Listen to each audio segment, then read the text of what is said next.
प्रतियोगी परीक्षाएं like as खंड शिक्षा अधिकारी, लेखपाल भर्ती, सुपर टेट, रेलवे आदि की जो परीक्षाएं होती हैं उसमें स्टैटिक जीके के प्रश्नों को अगर आप गलत कर देते हैं तो तुरंत ही आप फाइट से बाहर हो जाते हैं। यानी कि स्टैटिक जीके में आपकी पकड़ बिल्कुल टू दी पॉइंट और एक्यूरेट होनी चाहिए। तो इसी क्रम में इस वीडियो लेक्चर में हम लोग पर्यावरण अध्ययन से संबंधित 30 से अधिक प्रश्नों को हल करेंगे और सारे प्रश्न बहुत ही जरूरी हैं। इन प्रश्नों के उत्तर बिल्कुल आपको याद हुए होने चाहिए। बिल्कुल आप सही सही अगर इसका जवाब आप दे पाएंगे तभी आप इन परीक्षाओं में सफलता के लिए आश्वस्त हो सकते हैं। तो चलिए शुरू करते हैं आज के इस वीडियो लेक्चर को। और देखिए, जिन प्रश्नों के उत्तर आपको आते हैं तो उसका उत्तर आप कमेंट करके हमें बता सकते हैं, और अगर नहीं आते हैं तो चलिए हल करते हैं। नेशनल ग्रीन ट्रिब्यूनल की भारत सरकार ने कब स्थापना की? आपको 3 सेकंड मिलते हैं, गेस कीजिए। सही जवाब फ्रेंड्स इसका ऑप्शन सी, एनजीटी की स्थापना हुई थी कब? 2010 में। ठीक है, अब इसी से जुड़ा हुआ एक सवाल और भी है। एनजीटी 2010 भारतीय संविधान के किस अनुच्छेद के अंतर्गत स्थापित किया गया है? नेशनल ग्रीन ट्रिब्यूनल जिसकी स्थापना हुई थी 2010 में, तो इसे भारतीय संविधान के किस अनुच्छेद के अंतर्गत स्थापित किया गया है? और फ्रेंड्स इस प्रश्न का सही जवाब होगा ऑप्शन डी। आपको बता दें कि अनुच्छेद 21 ये जीवन के अधिकार से संबंधित है। तो स्वस्थ पर्यावरण यानी कि स्वच्छ पर्यावरण जो है ये जीवन के अधिकार से जुड़ा हुआ एक पहलू है। तो इसलिए अनुच्छेद 21 के अंतर्गत नेशनल ग्रीन ट्रिब्यूनल की स्थापना 2010 में की गई थी, याद रखिएगा। और वर्तमान में एनजीटी के जो अध्यक्ष हैं उनका नाम क्या है? नाम है इनका, याद रखिएगा, जस्टिस आदर्श कुमार गोयल। ठीक है, जस्टिस आदर्श कुमार गोयल ये वर्तमान में एनजीटी के अध्यक्ष हैं। ठीक है, तो इतने फैक्ट आपको पता होने चाहिए। चलिए आगे बढ़ते हैं क्वेश्चन नंबर 3 पे। भारत में पर्यावरण संरक्षण अधिनियम कब पारित हुआ? 3 सेकंड। और दोस्तों इस प्रश्न का सही जवाब होगा ऑप्शन बी, यानी कि 1986 में। एक बात ध्यान दीजिएगा कि 1972 यानी कि 1972 में स्टॉकहोम में आयोजित संयुक्त राष्ट्र यूनाइटेड नेशन के प्रथम मानव पर्यावरण के निर्णयों को कार्यान्वित करने के लिए भारत सरकार ने 1986 पर्यावरण संरक्षण अधिनियम को लागू किया था। ठीक है, तो ये इससे जुड़े हुए सभी एडिशनल फैक्ट हैं, तो ऑप्शन बी इसका सही जवाब है। नेक्स्ट, विश्व मौसम विज्ञान संगठन का मुख्यालय कहाँ पर स्थित है? विश्व मौसम विज्ञान संगठन का मुख्यालय, सही जवाब है ऑप्शन ए, यानी कि जिनेवा स्विट्जरलैंड में स्थापित है ये विश्व मौसम विज्ञान संगठन। Next, UNEP United Nation environmental programme का मुख्यालय कहाँ पर है? यूएनईपी का मुख्यालय कहाँ पर है? जैसा कि आप जानते हैं कि यूनाइटेड नेशन का ही है, एक उपक्रम है, इकाई है। सही जवाब फ्रेंड्स इसका ऑप्शन बी, यानी कि नैरोबी में यह स्थित है। और यूएनईपी की स्थापना कब की गई थी? 1972 में की गई थी, याद रखिएगा इसको भी। और इसके जो वर्तमान प्रमुख हैं उनका नाम क्या है? Inger Anderson. क्या नाम है प्रमुख का? Inger Anderson. तो इतने फैक्ट आपको याद होने चाहिए यूएनईपी से संबंधित। स्थापना हुई थी 1972 में, हेडक्वार्टर है जिनेवा में, इंगर एंडरसन इसके मुख्य हैं। ठीक है, ग्रीन पीस इंटरनेशनल का मुख्यालय कहाँ पर स्थित है? सही जवाब फ्रेंड्स इसका ऑप्शन सी, यानी कि एम्स्टर्डम में ये स्थित है। Next, bureau of Indian standard, इसको आप बीआईएस भी कहते हैं। क्या कहते हैं आप? बीआईएस। तो ब्यूरो ऑफ इंडियन स्टैंडर्ड द्वारा इको मार्क उन भारतीय उत्पादों को दिया जाता है जो पर्यावरण के प्रति मैत्रीपूर्ण हो। तो इको मार्क प्रमाण पत्र, इको मार्क सर्टिफिकेट कब से दिया जा रहा है ये आपको बताना है। इको मार्क प्रमाण पत्र कब से दिया जाता है? और फ्रेंड्स इस प्रश्न का सही जवाब होगा ऑप्शन 1991, यानी कि ऑप्शन सी। ठीक है, क्वेश्चन नंबर 8, भारत में हरित गृह कृषि यानी कि ग्रीन हाउस फार्मिंग प्रारंभ करने वाला राज्य कौन सा है? पहला राज्य कौन सा है? हरित गृह कृषि यानी कि ग्रीन हाउस फार्मिंग प्रारंभ करने वाला पहला राज्य कौन सा है? और फ्रेंड्स इसका सही जवाब है पंजाब, यानी कि ऑप्शन ए इसका सही जवाब है। पलाची माड़ा जो कि पर्यावरण की अत्यधिक क्षति की वजह से चर्चा में है, ये कहाँ पर है? किस राज्य में है पलाची माड़ा? सही जवाब है ऑप्शन बी, यानी कि यह केरल में स्थित है। ठीक है, देखिए मैं यहाँ पर जो फैक्ट हैं बहुत ज़रूरी है, वही मैं आपको बता रहा हूँ, क्योंकि आप लोगों का ही कहना है कि बहुत सारे फैक्ट जब मैं बताता हूँ तो आपको याद रखने में दिक्कत होती है, तो थोड़ा मैं इसे सिंप्लीफाइड वे में लेकर आ रहा हूँ। हालांकि ये सारे फैक्ट आपको पता होने चाहिए, ठीक है, और ये बिल्कुल स्तरीय प्रश्न है। जलवायु परिवर्तन का कारण क्या है? ग्रीन हाउस गैसें, प्रदूषण, ओजोन परत का क्षरण। तो सही है ऑप्शन डी, यानी कि सभी कारण है इसके उचित। और ग्रीन हाउस गैसों की संकल्पना किसने प्रस्तुत की थी? देखिए ये बहुत इंपॉर्टेंट क्वेश्चन है। ग्रीन हाउस गैस की संकल्पना किसने प्रस्तुत की थी?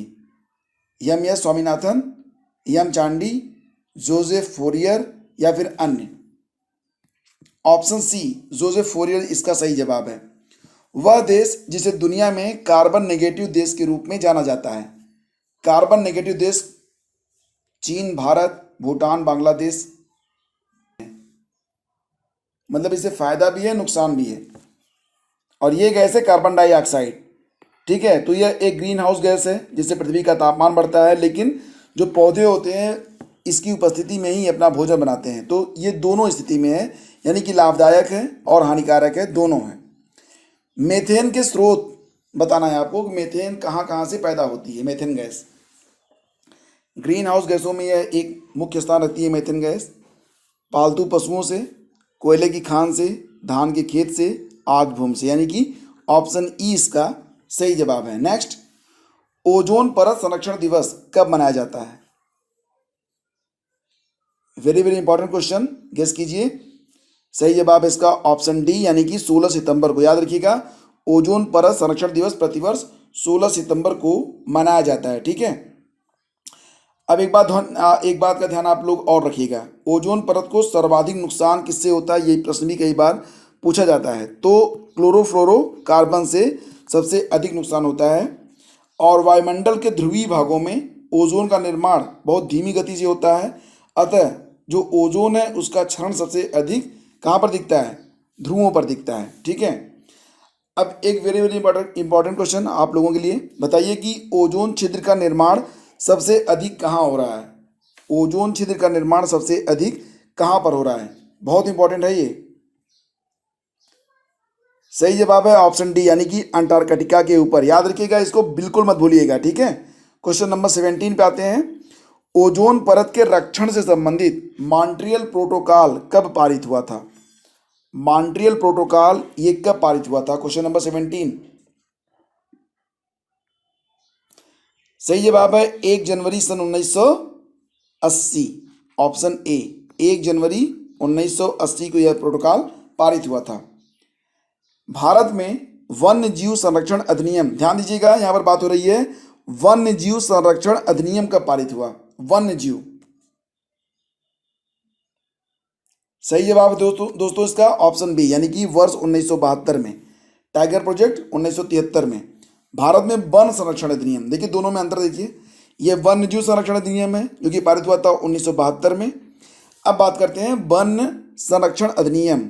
ठीक है, फॉरेस्ट कंजर्वेशन एक्ट, ये कब पारित हुआ था? ऑप्शन 1980 में। ठीक है, 25 अक्टूबर 1980 को यह पारित हुआ था। तो याद रखना ऑप्शन ए। पहला कौन सा है? वाइल्ड लाइफ कंजर्वेशन एक्ट 1972, दूसरा है फॉरेस्ट कंजर्वेशन एक्ट 1980 में। दोनों में जो डिफरेंस है वो आप याद रखना। नेक्स्ट होगा, भारत में वन्य जीव संस्थान कहाँ पर स्थित है? वन्य जीव संस्थान, सही जवाब है ऑप्शन बी, यानी कि उत्तराखंड में। उत्तराखंड में कहाँ पर है ये? उत्तराखंड में ये स्थित है देहरादून में। ठीक है, नेक्स्ट, वन अनुसंधान संस्थान की स्थापना उत्तराखंड के देहरादून में कब हुई? वन अनुसंधान संस्थान की स्थापना बहुत पहले हुई थी ये, ऑप्शन बी 1906 में हो गई थी। तो काफ़ी इंपॉर्टेंट क्वेश्चन है ये। इसकी स्थापना कब हुई थी? 1906 में। वन अनुसंधान संस्थान की स्थापना उत्तराखंड के देहरादून में 1906 में हुई। द्वितीयक प्रदूषक नहीं है, सेकेंडरी पॉल्यूटेंट नहीं है। PAN, smog, ozone. तो सही जवाब है ऑप्शन बी, यानी कि सल्फर डाइऑक्साइड या SO2। ठीक, देखिए जो सेकेंडरी पॉल्यूटेंट होते हैं वो क्या होते हैं? ऐसे वायु प्रदूषक जो प्राथमिक वायु प्रदूषक और साधारण वातावरणीय पदार्थों की क्रिया के फलस्वरूप उत्पन्न होते हैं, उन्हें सेकेंडरी पॉल्यूटेंट यानी कि द्वितीयक प्रदूषक कहते हैं। तो ऑप्शन बी नहीं है, बाकी सब यहाँ पर PAN, स्मॉग और ओजोन ये सब सेकेंडरी पॉल्यूटेंट में आते हैं। ठीक है, सेकेंडरी पॉल्यूटेंट में आते हैं सब। सल्फर डाइऑक्साइड प्राइमरी पॉल्यूटेंट है। नेक्स्ट, सामान्य परिस्थिति में वृक्ष के पत्तों की सरसराहट का डेसिबल स्तर होता है। जैसा कि आप जानते हैं कि ध्वनि की माप की जाती है डेसिबल में, इसको इंडिकेट करते हैं dB में। तो वृक्षों की जो पत्तों की जो सरसराहट होती है वो माना जाता है कि 20 डेसिबल के आसपास होती है। ठीक है, तो ऑप्शन बी इसका सही जवाब है।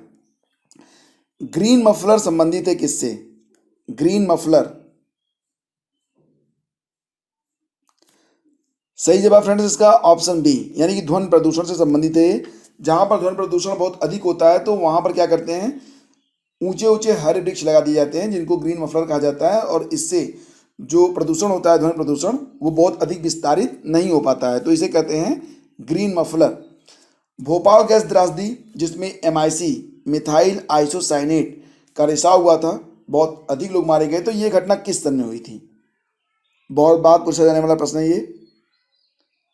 सही जवाब है 1984, तारीख थी 3 दिसंबर की। 3 दिसंबर 1984 यूनियन कार्बाइड नामक कंपनी से ये गैस रिसाव हुआ था MIC 1984 में। नेक्स्ट, वायु प्रदूषक के जैविक सूचक के रूप में कार्य करते हैं। जैविक सूचक सही जवाब है लाइकेंस। ये बहुत ही अधिक संवेदनशील होते हैं और इनका रंग जो होता है वो बदलने लगता है। तो लाइकेंस ये वायु प्रदूषण के जैविक सूचक के रूप में प्रयोग में लाए जाते हैं। नेक्स्ट, मिनमाता नामक रोग का कारण क्या है? आयोडीन की कमी, घेंगा हो जाएगा, आर्सेनिक, ये पानी में होता है। तो सही जवाब है ऑप्शन बी, यानी कि पारा नामक, अगर पारा शरीर पहुंच जाता है पारा, तो इसे मिनमाता नामक रोग हो जाता है। अपने प्रदूषकों के कारण जैविक मरुस्थल कहलाती है कौन सी नदी? जैविक मरुस्थल सही जवाब है ऑप्शन ए, दामोदर नदी। नाइट्रोजन के ऑक्साइड से मानव शरीर में कौन सा रोग हो जाता है? कैंसर, तंत्रिका रोग, मिनमाता, श्वास संबंधी। सही जवाब है ऑप्शन ए, नाइट्रोजन के ऑक्साइड से मानव शरीर में कैंसर नामक रोग होता है। ठीक है, उसके बाद सर्वाधिक अम्लीय वर्षा होती है कहाँ पर? चीन, जापान, अमेरिका या फिर नॉर्वे। सही जवाब फ्रेंड्स इसका ऑप्शन डी, यानी कि नॉर्वे। ठीक है, तो अगर आप SDI देखेंगे, SDI सूचकांक 2019, तो उसमें नॉर्वे पहले स्थान पर है, दूसरे स्थान पर है स्विट्जरलैंड। तो ऐसा देश जो कि SDI में पहले स्थान पर है, वहाँ पर सबसे अधिक अम्लीय वर्षा होती है। अब आपके कितने सही हुए कमेंट करके बताइए, या फिर ये 2 सवाल आप लोगों के लिए एक ही जगह पर कमेंट कर, मतलब कि एक ही कमेंट बॉक्स में आप लोग सारे आंसर लिखा करिए। अलग अलग लिखने में क्या होता है कि प्रश्नों को देख नहीं पाते हैं लोग और उसको सर्च करना बहुत मुश्किल होता है, तो एक ही कमेंट बॉक्स में सारे आंसर आप लोग दिया कीजिए। अब बताइए कि अंतर्राष्ट्रीय अम्ल वर्षा सूचना केंद्र कहाँ पर है? ये पहला सवाल हो गया। दूसरा सवाल है, अंतर्राष्ट्रीय समुद्री संगठन का मुख्यालय कहाँ पर है? तो ये 2 सवाल हैं जिनका उत्तर आपको नीचे कमेंट बॉक्स में देना है। ये वीडियो आपको कैसा लगा, आपकी राय अपेक्षित है।